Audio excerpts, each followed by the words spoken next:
talk about how can you get items on your Doordash app. We're going to figure out the solution or know how you can do that in your app. So all you have to do, so just here search any item you want to get.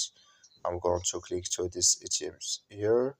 So then here can you select, so you just click here on this item here, then you click here on add item here, just click on it here. So then you click here on check in your cart. So when you just click on it, it's going to take you to your cart here, and here can you pay your items here in this list. So then here just click here on continue here. So when you just click on continue here, then here add your, it's going to show for your list here.